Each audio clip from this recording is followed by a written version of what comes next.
All right, GM everyone. Welcome to another edition of Pinto Town Hall.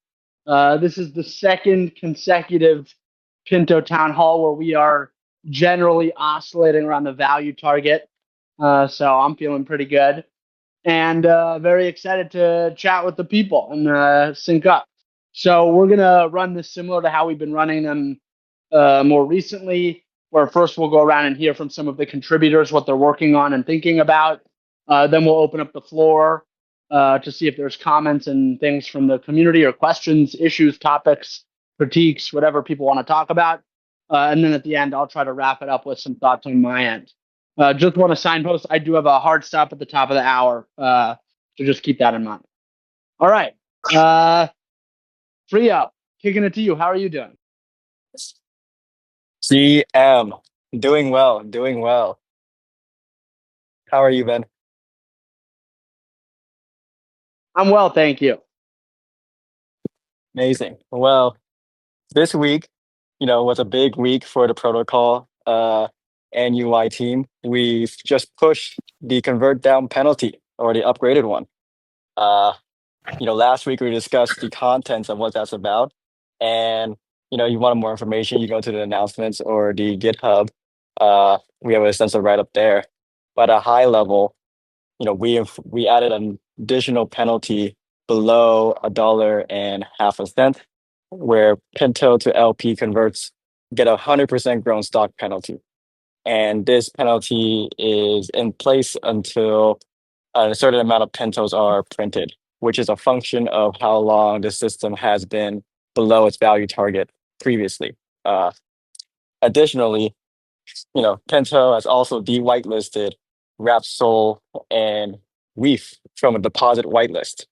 So, numerous reasons on why we did that are also on the GitHub. But just to summarize on that, we want to reduce MEV, number of pools that Pinto trades against increases the exposure that it has towards MEV. And hopefully this helps us retain more value in the system.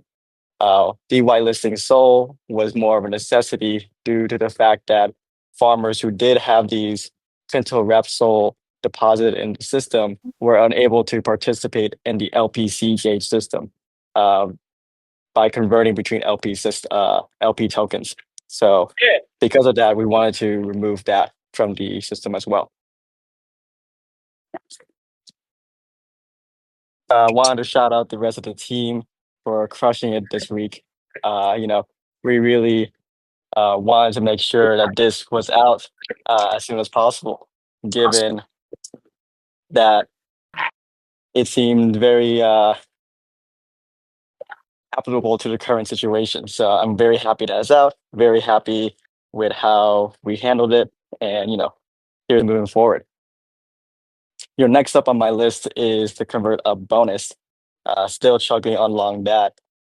Perhaps that is still a little bit a ways away, but hopefully we can get something out within the next month or so. Awesome. Personally, I'm very excited about the convert up bonus because I think that will really enable the system to have a much more nuanced and fine-tuned, like high fidelity response to farmers, such that we really can take the monetary policy to the next level, which is something you and I have talked about in previous town halls. So exciting future stuff, but in the short term, very excited to have this convert penalty upgrade up. So thank you very much, Frio. Next, why don't we kick it over to Burr? How are you doing, sir? GM, how's it going? It is going. It is going. Talk to us. So as Freeho mentioned, we just upgraded the UI to support PI11. So super exciting, and glad to have it out soon. And basically, if you currently have, well, I guess I just kind of wanted to take some time to explain how you would get out of your position if you wanted to. And there's a couple ways to do that. If you have deposited Pinto wrap SOL or Pinto wrap D, what you can do is you can either convert out With Pinto WETH, you can choose any other LP token. Pinto-WSOL, you can still do that. Unfortunately, it is going to affect price a little bit. And so for that one, we'd recommend to, either convert or you can just withdraw into any of the underlying tokens like WRAP-SOL or Pinto. So there's that. And then also the bonus is affected. And so the bonus has been implemented on the front end as well. And now you should be able to see whenever you want to convert down below $1.50, it should show you exactly how much of a grown stock penalty you will be receiving. So that's super exciting. And up for me next is the order book UX. That has been in the works for a couple of weeks, but hopefully that should be done in the next couple of days or so.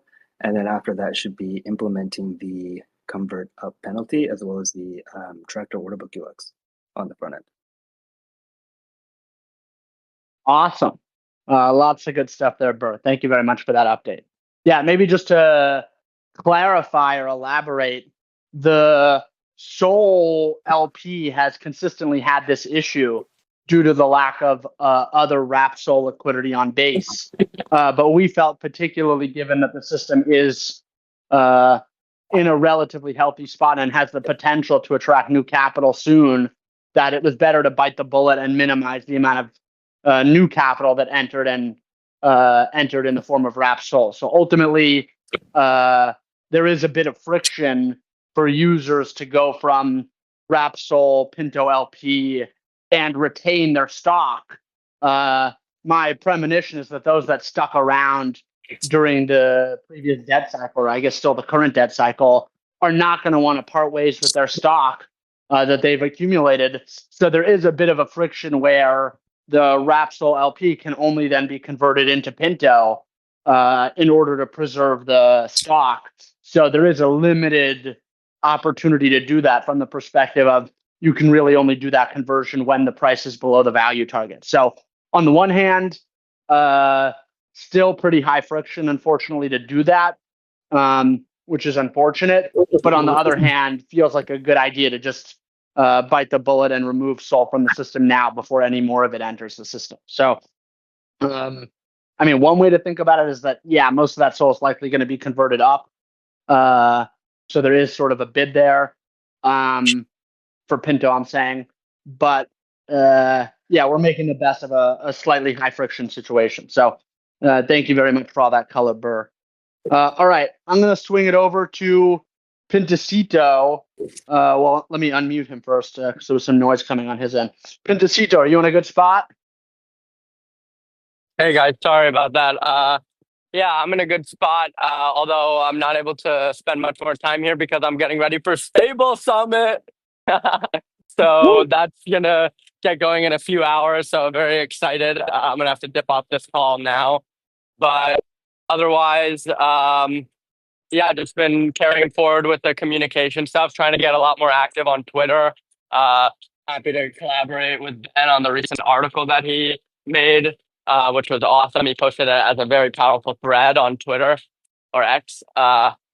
So going to continue to do that and also improve the UI. Been great to go through some of the workflows, help with the copy, and try to make it more smooth so that users can have a calmer experience. We're going to get a landing page out soon with some interesting written content we're working on. So we're going to try to make this funnel ready for people to come at any level of knowledge about the space or the system and hopefully get excited about it. Awesome. Thank you very much for that update, Pintosito. We will miss you on the rest of this town hall, but understand you are hard at work with time-sensitive stuff for Stable Summit. So thank you very much for that update. All right, I'm going to swing it around now to Default Juice. What type of juice are we drinking today? Just the same plain default juice. Hey, So- there's something to be said for consistency. Exactly. Me this week, I've been working on getting the convert penalty PI out, especially on the whitelisting logic. validating all the logic there and making sure the deployment goes smoothly. So very excited that this is out.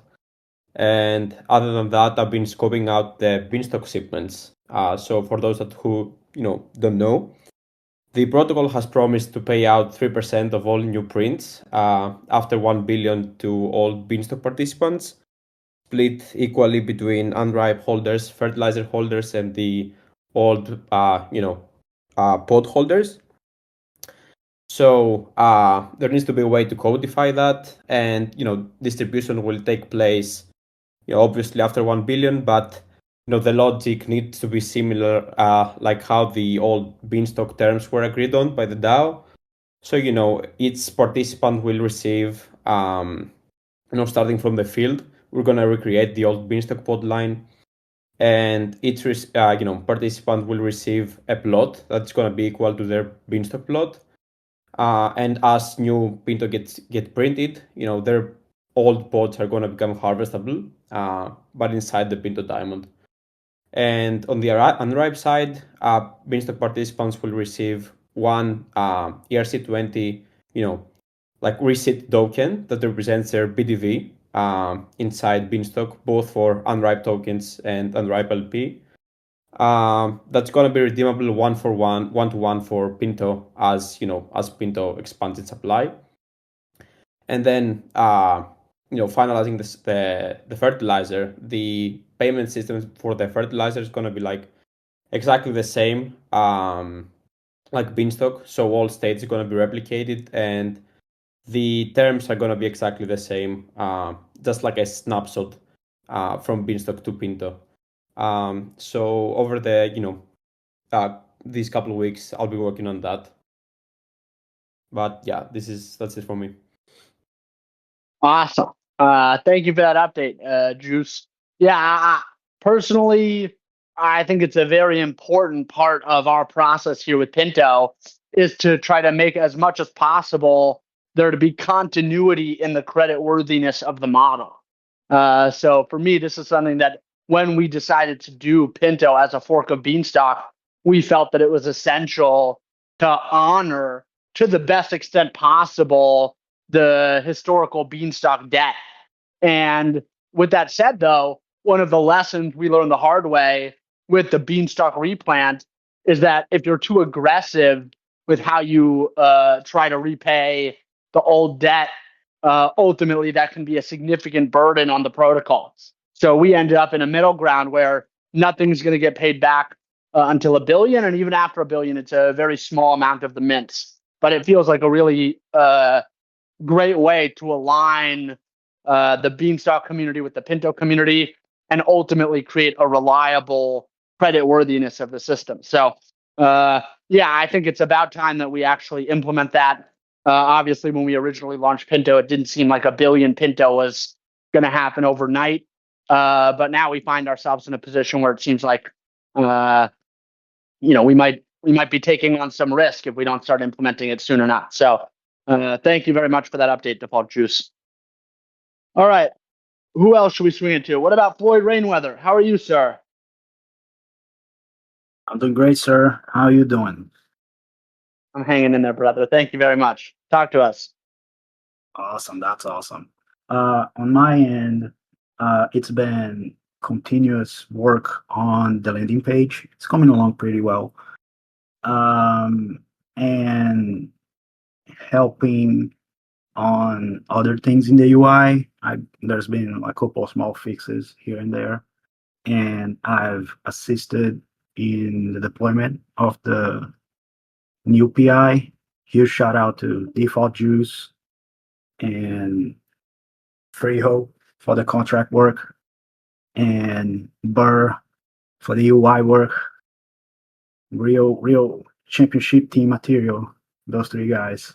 So it was awesome to see come together, and the launch was really smooth. Everything went really well. So huge shout outs there. And in the future for me, it's still heads down working on the landing page to get this thing to the finish line. Awesome. Thank you very much. When not to not to get too ahead of ourselves, but when do you think we'll be able to share with the Pinto community this new landing page? I'll say between 1 to 2 weeks. I'm optimistic, but I'm giving myself a little bit of some breathing.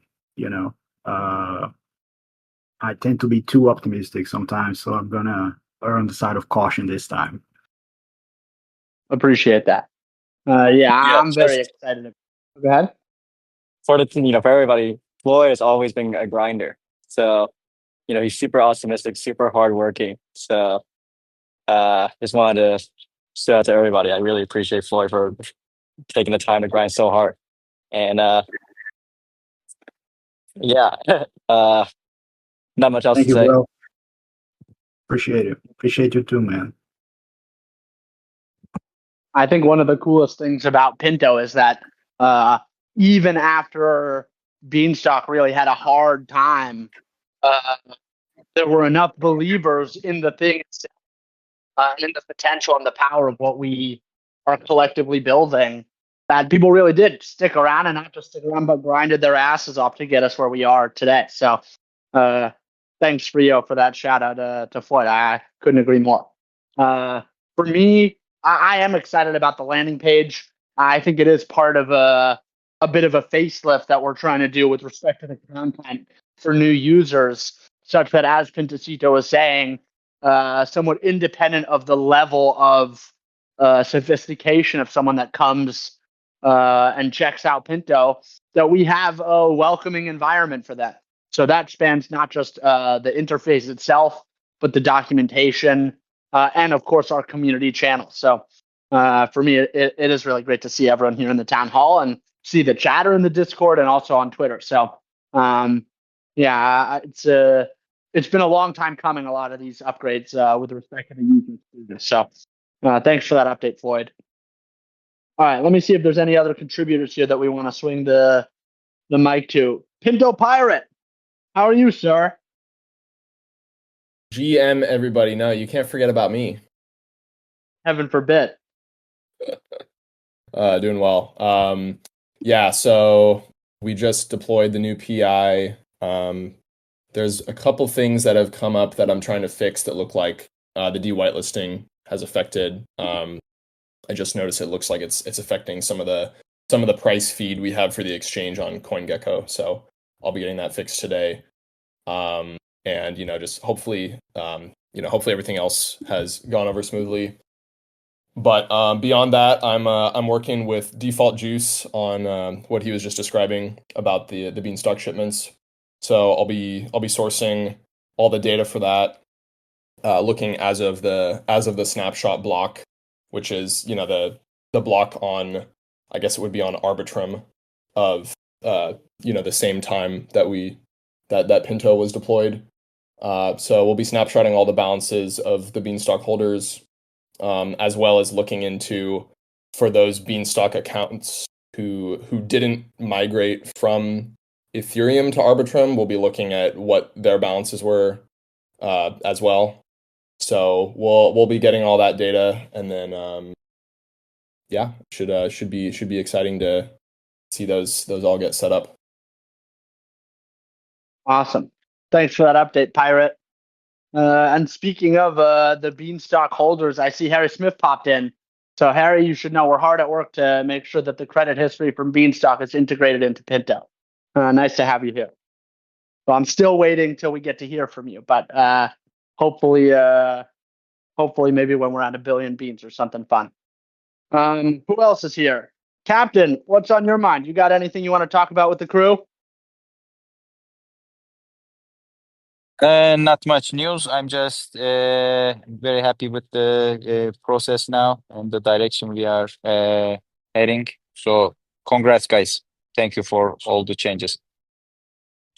Thank you, sir. All right, with that, I think the best thing to do is to open up the floor, see if people have questions, comments, opinions, thoughts, really anything. That's really the purpose of the town hall name, is this is meant to be an open environment where our community can come and talk about whatever's on their mind. So going to open up the floor. feel free to unmute yourself and talk about whatever feels relevant.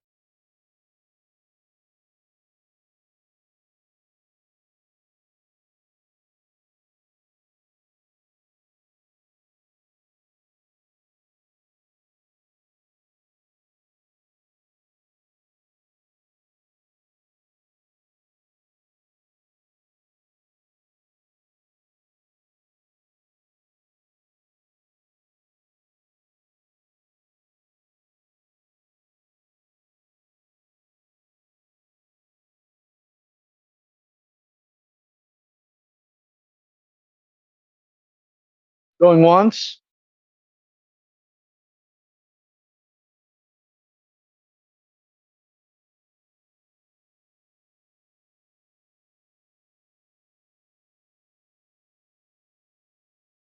About some stuff that's on my mind, and if people feel like it triggers any questions or comments or thoughts, feel free to raise your hand.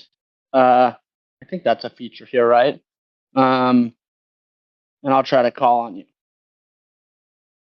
All right, so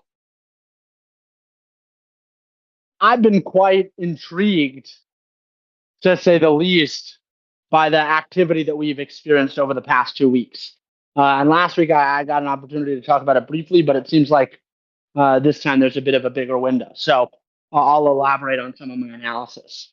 The most interesting thing was that if you go back maybe 2 or 3 weeks before the system caught a bid, I was talking about how the lack of liquidity made it such that the protocol is really playing a different type of game, where it was trying to figure out at what price could it really try to get out any of the capital that was still planning on leaving the system. And ultimately, there was an open question as to, does the system have enough liquidity to be able to pay whatever price people that would be leaving the system would require in order to leave? Like, the expectation was that, given that we'd seen a lot of converts upward that were then often met with someone selling and exiting the system, the question sort of became, well, how much capital still wants to leave versus how much capital is just going to stay put? And more than that, what is the price at which they would leave? And is there sufficient liquidity to get all of the people that wanted to leave, such that the protocol could eventually return to the value target? And I was raising the question about maybe there isn't enough liquidity to do that, such that the protocol would find itself in an equilibrium state below the value target, and that might be where we're camping out for a period of time, where the protocol could still demonstrate stability or low volatility, but ultimately not do it at its value target. And maybe the most interesting data point that I've seen since we caught a bid is that there really was a very small amount of capital that left the system after we caught the bid. I think maybe on the order of, and I am making it up a little bit, but $100,000 or $200,000 sold and left the system, which on the one hand is a data point that maybe the protocol did have enough liquidity to go out at a higher price, which would have been an argument to convert up more aggressively to just flush them out and ultimately return the price to the value target. But the interesting thing is that after the system caught a bid, the outflows really did stop. And so there's an interesting dynamic at play here, which is that typically, it's really hard to think about, well, given price action, how would that affect the holders of the system and the activity of the people in the system? That's sort of not even a first order or maybe a second order phenomenon within the system. This is like a third or a fourth order behavior. And it makes it really hard to reason about what people are going to do, particularly given that it's really a function of their belief in the system, their time preference, opportunity cost they experience for staying in the system. It's really hard to figure out what the right thing to do in that type of situation would be for the protocol with respect to incentivizing or disincentivizing converts. But for me, it's been a really fascinating thing to see how, as soon as the system caught a bid, and there were certainly some people that wanted to leave, and once the price came back up and effectively tripled, there were some people that said, hey, I want to de-risk this thing, and took a little capital out. But for the most part, people really did stick around. And that really does speak to the reflexive nature of a system like this, and is a meaningful data point for how we should be considering the larger convert incentive structure that we hope to put in place once we have a convert bonus system in place as well, particularly on the upside, or I should say convert. So that, candidly, has been a really encouraging data point that even at the pits of despair, if you will, at 33 cents or whatever in the 30s, ultimately, the reason why it's such encouraging data for me is it speaks to the efficacy of the stock system, where the stock system is designed to minimize bank runs, first and foremost, but more than that, it's designed to make it such that the people that are going to leave the system in a timely fashion, such that the protocol can actually return to its value target. And this is due to the fact that, interestingly, the protocol can trade, or the currency, I should say, can trade at any price, independent of the amount of liquidity. This is why the price and the L2SR are different metrics when it comes to the health of the protocol, because at some level, the protocol could be, the currency could be trading at $1 at its value target, but have no liquidity whatsoever, or it could have a significant amount of liquidity, but be trading at 50 cents or something. And so when we talk about the efficacy of the stock system, one of the, beyond just minimizing the extent to which people are incentivized to participate in a bank run at face value, more than that, what the system is really designed to do is create the incentive structure where if you were going to leave, you leave in a prompt fashion, such that we don't have too many of these stragglers, if you will, that are sticking around earning grown stock, but with no expectation, or a relatively low expectation to actually stick around for the prints. So at some level, it's designed to minimize the bank runs, but from this angle, it's actually designed to exacerbate the bank runs, at least to the level of, if people are not going to stick around, they should just go.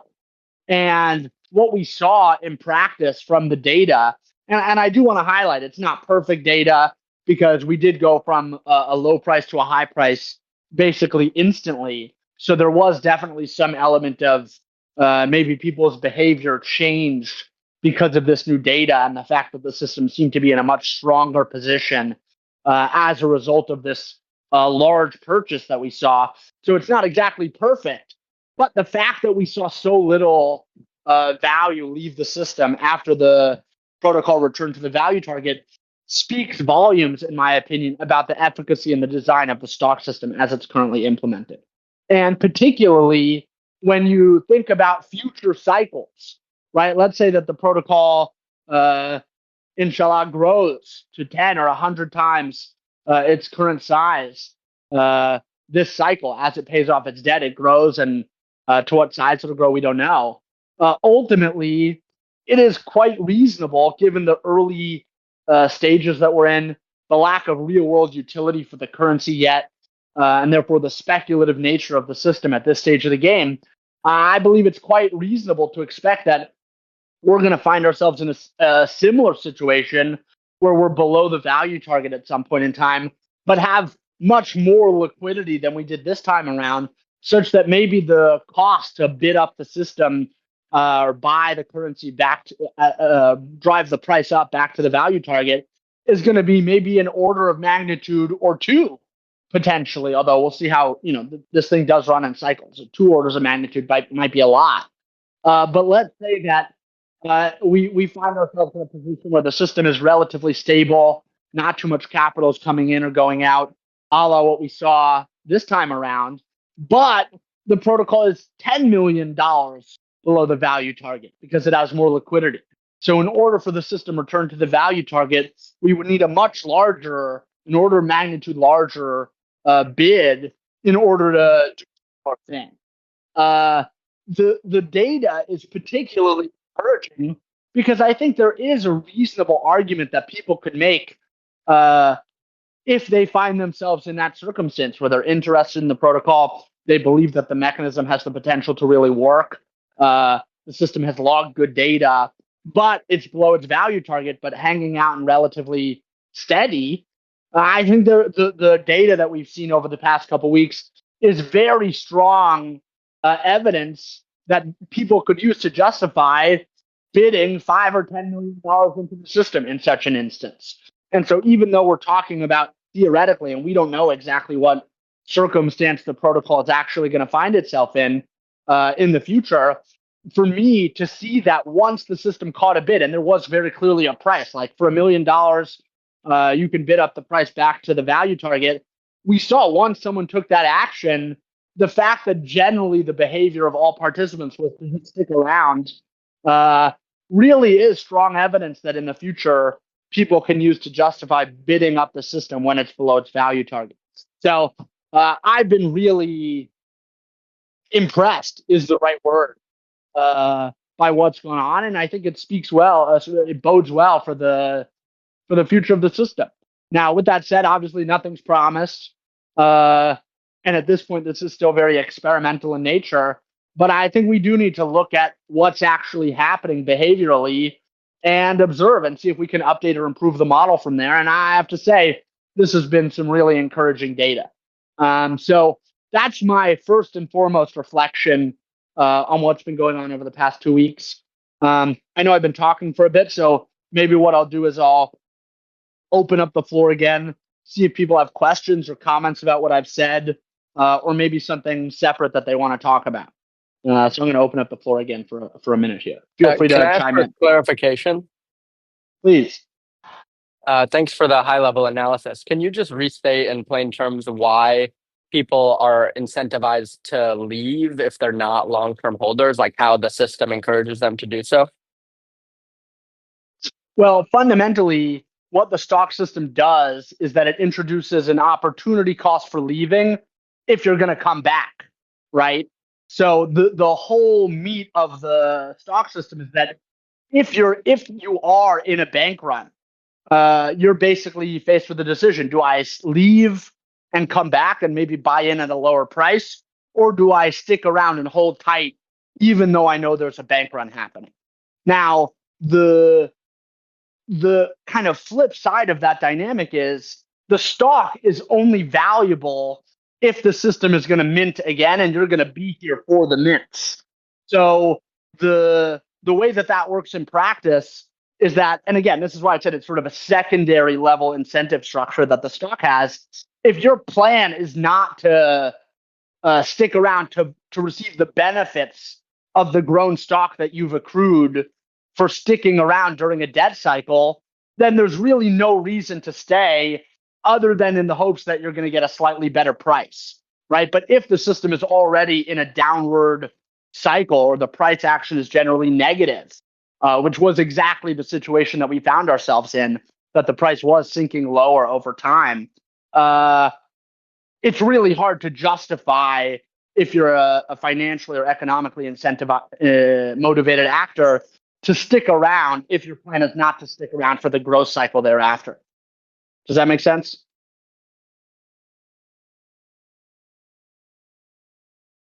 Or maybe I should say, did that answer your question? You're muted, sir. Yeah, I'm thinking. Thank you. Thank you for your question. BLC, nice to see your face in here. Welcome, sir. PM.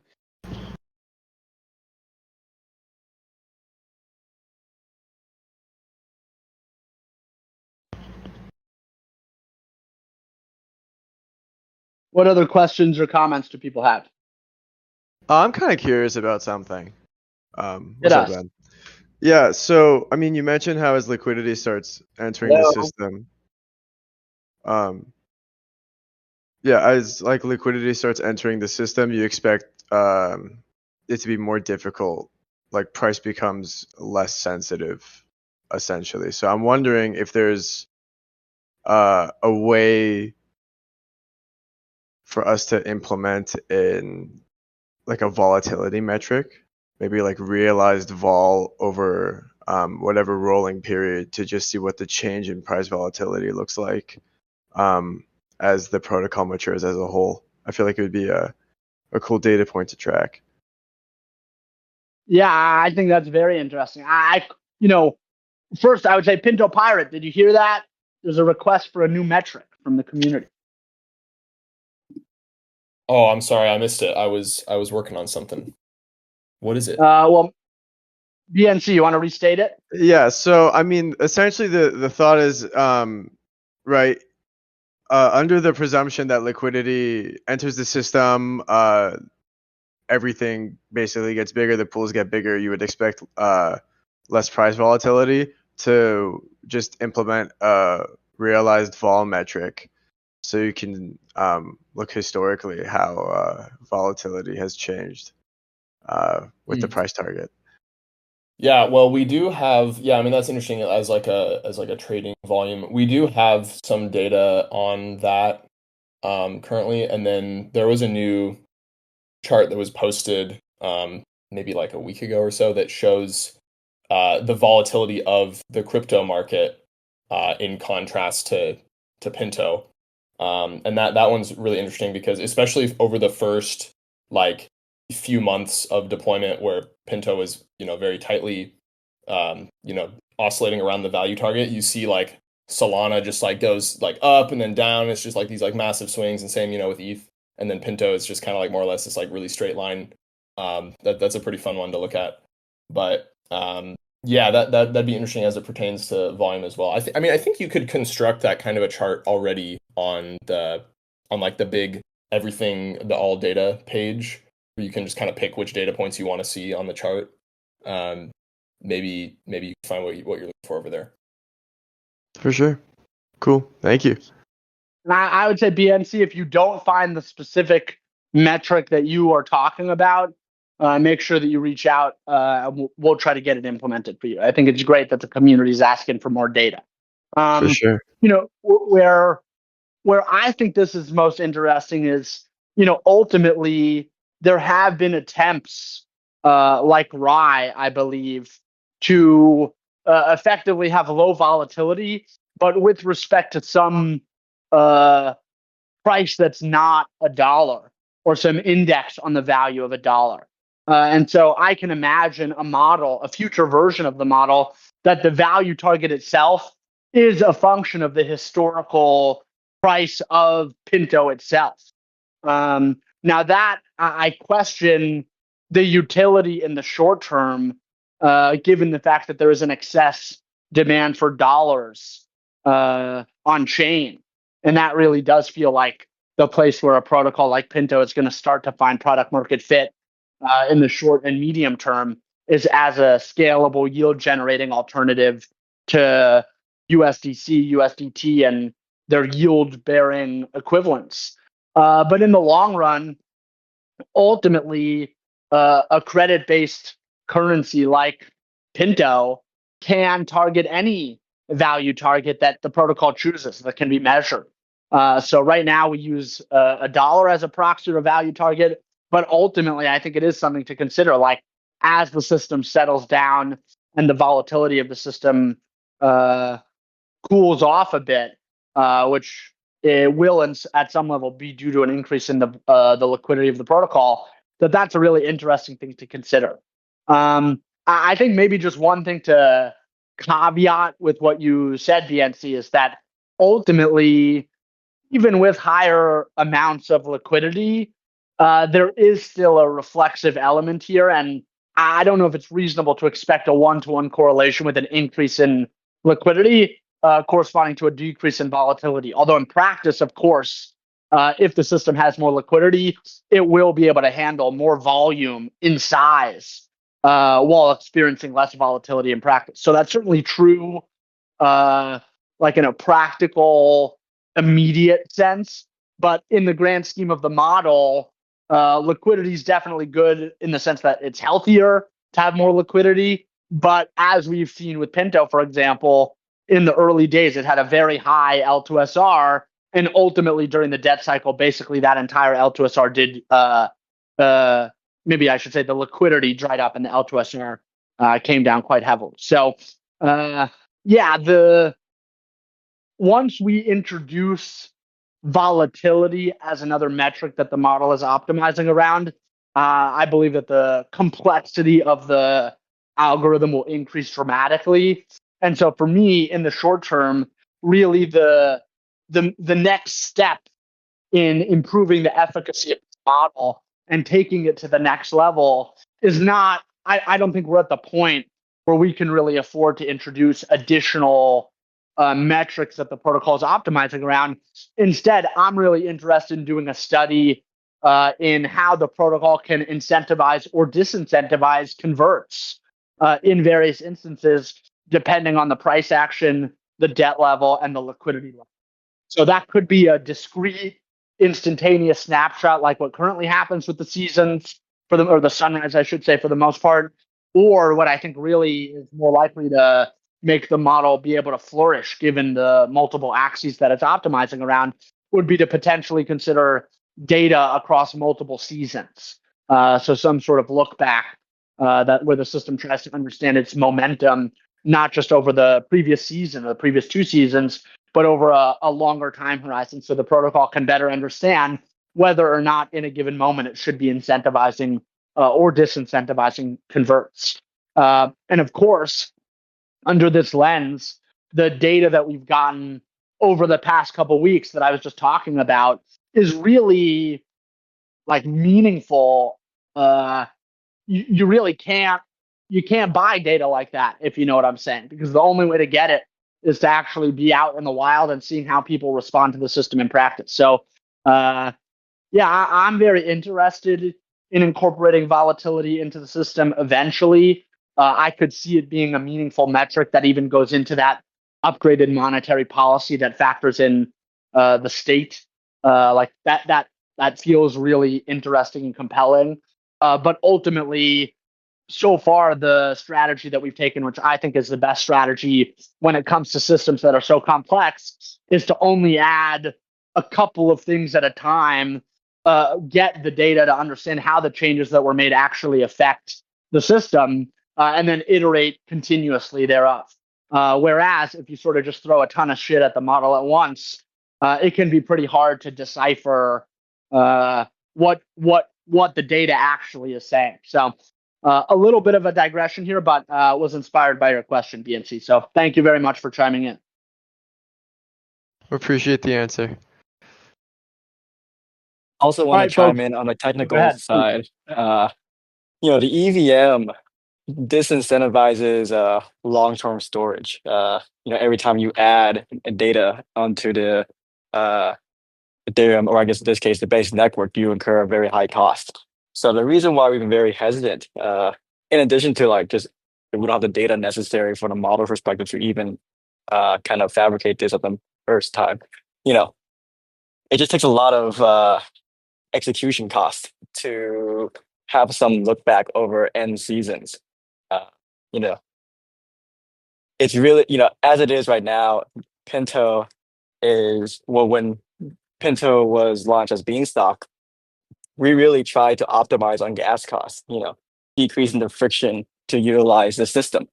So this is an additional thing we have to kind of consider when evaluating additions to the protocol. Like as is, even as now, Pinto, from a technical perspective, is really pushing the limits. We use the diamond standards in order to encapsulate all the logic that Pinto uses. And, I would say 40% of our facets or, our contracts are literally up to the limit. Each time we add an upgrade, we're getting closer and closer to that limit. And it's quite a frustrating experience. But, that while that shouldn't limit us from execution and, making the model more refined, wanted to shed more color on why certain things are kind of hard to do on the EVM. And is that something you'd expect even in a hyper scalable EVM, like a mega ETH environment? Me personally, I don't think so. Yeah.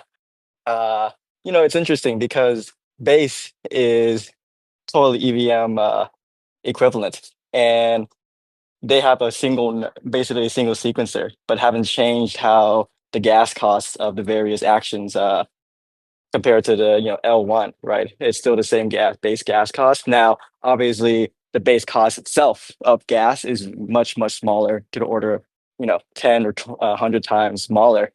But with upgrades such as multi-dimensional gas, that should alleviate it. But fundamentally, the way the EVM stores data uh, is very inefficient. So it does seem like another model in which data is stored is necessary for Pinto to really have a way to get like multi-season look back. Uh, every time uh, Pinto iterates through a season, that adds additional burden onto the sunrise cost, right? So it's not really possible, for example, to have like an infinite look back, going back to the first season. Now we can make some approximation. There's always some technical way to go around it, but these are additional constraints we had. Even for like some history, the seed gauge system was we were thinking about having two GM calls, one for the sunrise, which handles the minting, and one that handles the gauge system. And that adds an additional layer of complexity on how to make the system alive. Right now we have more trust assumptions with more people, we're needing more people to execute stuff. So yeah, I mean, I would love to eventually get to a point where we can incorporate this data. It is funny that like we have to kind of we find ourselves at the limitations of technology when trying to make this thing as efficient as possible.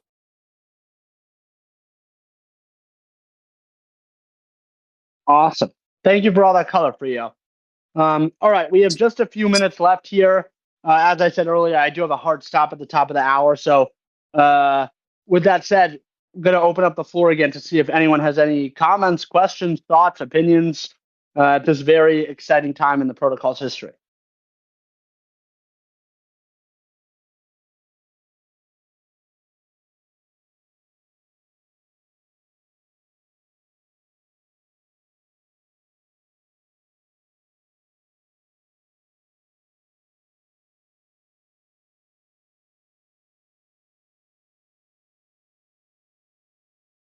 Going once.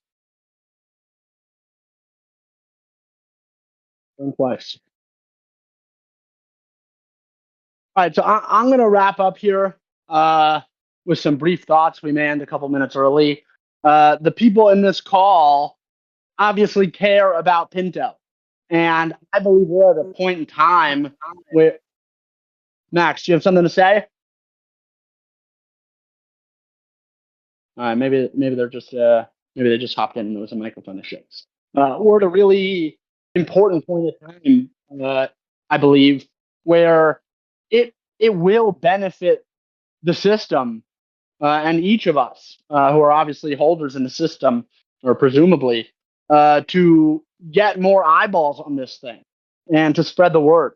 And so I've tried to take sort of a first step on my end, where I've been posting a lot more on Twitter, really trying to get the word out there that if the Ethereum community is serious about creating a distributed consensus, the system, the network, the community needs a protocol like this one. And I expect to put out more, I intend to put out more stuff in the coming weeks and months. And I want to encourage everyone to participate in the discussion, particularly on Twitter. Our Discord feels like a tight community, a tight environment, which is tremendous and wonderful. And I believe the basis of any type of money has to be community. So I think it's wonderful that our Discord has such good energy these days. Those that have been around for a long time know that to get the community vibes to be in the place that they are now has been a hard fought battle.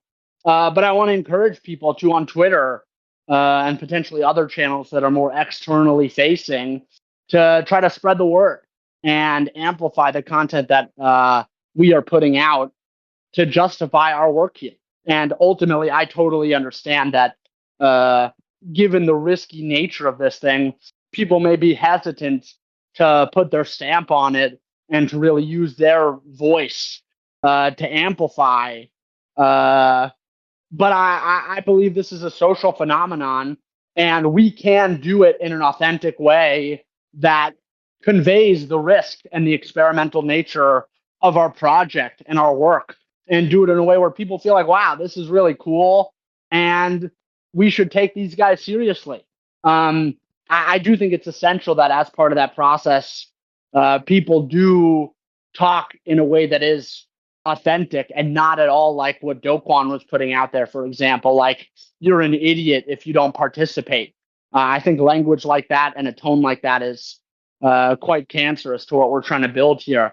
But I say that to highlight the fact that each of us really can serve a role in bringing Pinto to the world and sharing this, to me, what is a very important and exciting project with everyone. So that to me feels like where we're at. I recognize that we could do a bit of a better job on the user experience itself. New landing page is coming, some new documentation and articles are coming. A bit of a facelift to the front end is coming over the next couple months. But even as that ball gets underway, I think it is really time. I saw a tweet, maybe I mentioned this in the last week's town hall, but I saw a tweet that was like, it's almost time for some idiot to try to create a new algo stable. And I am that idiot. And I'm really proud about it, honestly. So it feels like the market is almost ready for something like this. And I would really encourage people to use their voice or their platforms to get the word out there. This is really important. So I think that's what we got for everyone this week. Thank you, everyone, for coming. Thank you to the contributors for sharing all your work. I'm very grateful for all the contributions people are making to this protocol and to this mission. And feels like we're going to have an exciting second half of the year around this thing. So thank you, everyone, for coming. Looking forward to hearing from people again next week. And we'll talk soon.